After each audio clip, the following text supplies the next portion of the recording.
Hi everyone, it's Natalie here, and today I'm going to be talking about how to start your online nutrition business when you're on a budget. One of the biggest things I always hear is, hey, I don't have a whole lot of money to invest into a website or to invest into different kinds of software or to invest into some sort of like service for someone to do it for me. So what should I do first? And so that's what today is all about, and I'm going to show you how you can already get your business up and running, start getting clients, so then you can actually start reinvesting into your business.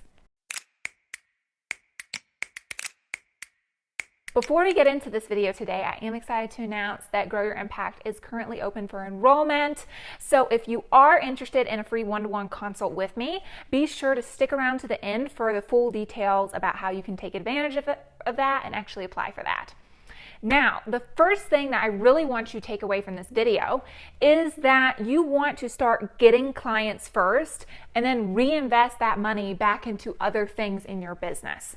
It's not necessary for you to have a fancy smancy website or have other different kind of software, email software, scheduling software, some sort of fancy scheduling thing for scheduling your posts software. You don't need any of that. This is something that I've taught my clients as well when they're on a very tight budget, is that we need to concentrate first on actions that are going to get you clients, and then we can use that money after we have clients to actually reinvest back into our business.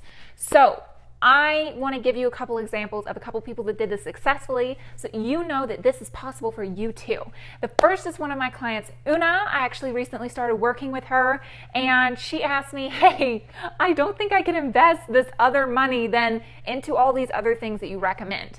I recommend different tools and softwares for my clients, but that doesn't mean that you need them to start getting clients at first. So with Una, she actually in her first 2 weeks had 2 people purchase her online program, right, for like $1,500, which means that, yeah, she could then use that money to actually reinvest back into her business. And the same is true for another one of my clients, Crystal, and she actually made like $7,000 in revenue her first month working with me and actually starting her business and getting it up and running.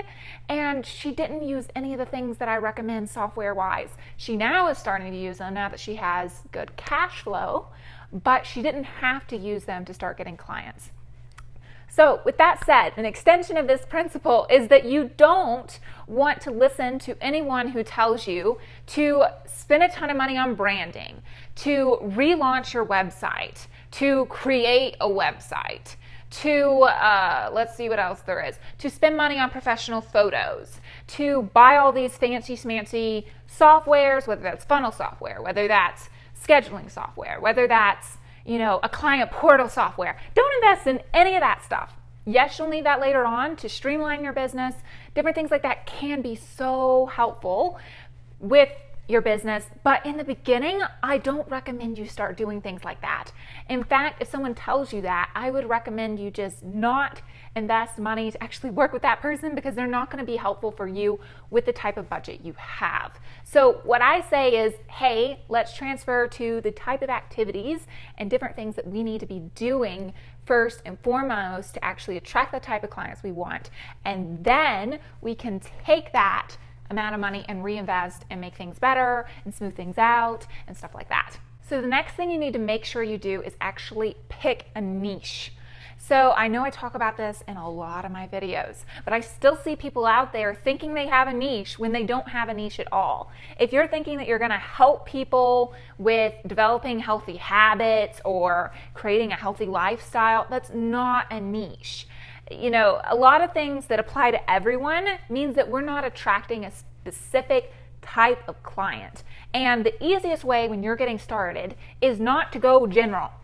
Even though you're thinking you're going to be limiting yourself, you're actually limiting your ability to grow by not having a niche and really getting to know that niche and knowing how to speak to that niche. So if you're confused on how to do this or why I suggest you do this, especially in the beginning, then you want to go down below in the description. I've got that video linked. It's a complete step-by-step guided tutorial for how you can actually pick your niche and get that stuff out of the way so that you can start working on actually attracting clients. But that's a key step that you want to make sure you don't forget whenever you're starting your business, because otherwise it's going to be muddled. Anything that you do marketing wise just isn't going to resonate with your audience, and then all the effort that you put towards getting clients will kind of be wasted. And so we don't want you to waste time, especially when you're on a budget and you want to get this thing rolling, right? We want to start getting clients as soon as possible. So that's definitely what I recommend. So the fourth thing that you want to concentrate on is to decide what social media platforms that you're going to use to actually promote your business. Social media is free, and we don't need to be doing things like running ads, especially in the beginning. In fact, I really don't recommend that you run ads until you're at least making $10,000 per month consistently for 3 months. Even at that point, it's not exactly necessary, but if ads is something that you want to do, don't do it, especially if you're on a budget, because it's very expensive to advertise, especially where tools like Facebook ads, Instagram ads, Google ads are more popular nowadays, and it's very expensive to do so. So instead, we want to use organic platforms where we can get our message out there and have people find us and nurture those relationships and then bring those people in to be clients, right? So how do we decide which social media platforms to use? Although ideally, as you grow, I would recommend using several social media platforms and different ways of getting your message out there, and maybe even repurposing some content across social media platforms. In the beginning, you're probably going to get crazy overwhelmed having to keep up with so many different things. And so that's why I really, really recommend we try to decide which social media platform is going to be the most effective for the type of audience that you're trying to reach. And that's why picking a niche is also important. So you want to think about this strategically. If you want to go after busy professionals, yes, Instagram is an awesome tool, but you should totally be on LinkedIn too, because guess where the busy professionals hang out? LinkedIn, okay? They also have other social media platforms, of course, but they're going to be on that network. It's very easy to connect with those busy professional types on that platform. So if you're not utilizing that platform, you need to get your butt over there. The second thing that I would say is, let's say you really want to go after menopausal women and you want to help women who are going through menopause.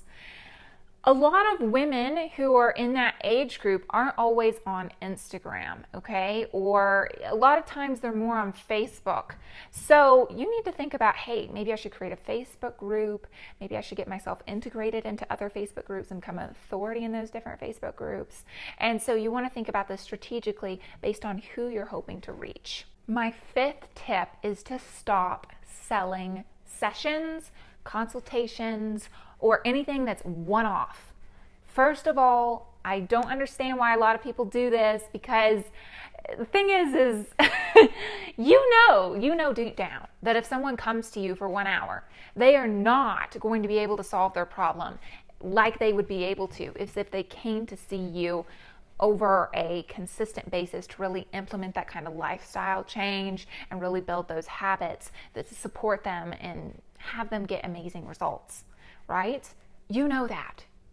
But so many of you sell one-off sessions, and you sell your services in hourly little increments, right? Or maybe you have initial consultation, then follow-ups. Stop doing that, all right? This is another reason why picking a niche is crucial. We want to think from our niche's point of view. What do they want and how can we get them there? And how much time is it going to take us to get them there? And what kind of steps are we going to have to guide that client through to get them to where they want to be?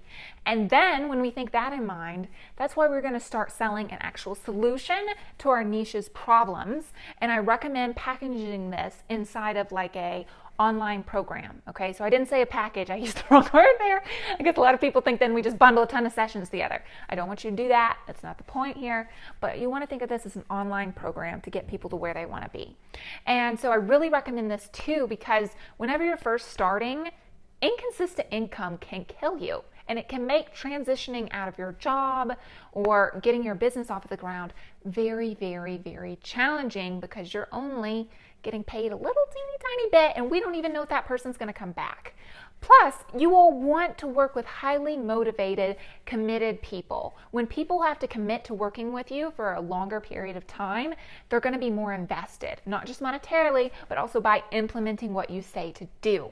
So, get rid of the inconsistent income. Stop charging like dollar store prices for what you offer, because selling a solution is very, very valuable, and that's what you want to start doing. It's also going to allow you to really concentrate on the clients you have, because you can give them the type of attention that they need. And you're going to be making good money from it, right? So instead of, per client making like $150 each session, and then maybe they don't even come back, now you have a whole program that they go through.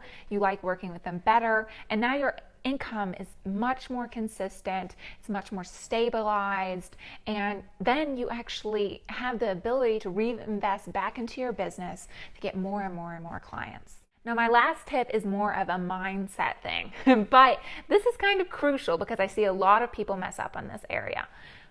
I want you to think about, hey, things aren't going to be perfect, especially when I'm getting started, and it's unrealistic of me to think things will be perfect automatically. Plus, what the hell even is perfectionism? Who the hell knows? It's not some end destination. So what does that mean for you? If you're on a budget, you got to commit to what you're doing and then just go all in after it. Stop kind of inching in, right?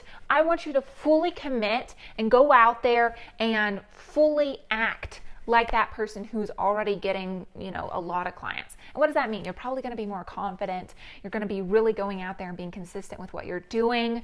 And if you aren't doing this, that's oftentimes what messes people up. And then they don't even get any clients. Last thing is if you can invest in someone to actually guide you through the process of actually getting clients, that's wise. It's going to be wiser than spending money on ads or having someone do stuff for you, because especially when you're starting a business, you need to know the ins and outs of how everything works, and you need to know kind of a guidance of a step-by-step roadmap process for how you can get there the easiest. So I really recommend that, especially if you're very confused, because it's going to eliminate that confusion and you can just go all in, right, on the tactics that are going to get you clients, and all in with a good strategy, with a good mindset, and guaranteed you need to make sure you find someone that aligns with what you're looking to do and actually can help you do what you want to do and look at their results, right, and make sure that they can help you, right? But it's very, very wise, rather than spending thousands of dollars on a website. It's going to be so much more helpful for you, and then you can reinvest money back into your business. But in the beginning, if you don't know how to do different things, don't start hiring people. Don't get yourself a virtual assistant. You're not there yet. One day you can totally do that, but you're not there yet. So I hope this video was helpful for you. Be sure to like the video. Comment below what you want me to talk about next. If you send me a comment down there, I look at them, I promise you. I take them as feedback, and then I try to make it in the next video. But if I don't say anything, then I just make something. Also, be sure to subscribe to the video, hit the notification bell, because I put out a video like this every single Friday. So be sure to expect more content just like this. In addition, if you are interested in the free one-to-one consult with me, be sure that you fit the following criteria. This is not for people who are in the information gathering stage. It's totally fine if you're in the information gathering stage, but it's not going to be a good fit for you to ultimately take advantage of this conversation with me. This is for people who are looking to move forward. They want to take the next step. They're really looking to actually take action and start getting those clients, not think about maybe one day I'll get this up and going. Sometimes I like to make this distinction between dreamers and doers. And, a lot of us, whenever we first start, we're all in that dreaming stage, right? And dreamers and doers actually have the same end goal in mind. But what differentiates them is the doers act on the dream and then they achieve the dream. So if you're just in the dreaming phase, that's okay, but this conversation is not going to be for you. But if you're in the I want to be a doer and I want to make this happen phase, then be sure to go in the link in the description below to schedule a one-to-one consult with me. All right, you all, I hope you have a great day, and I'll see you next Friday.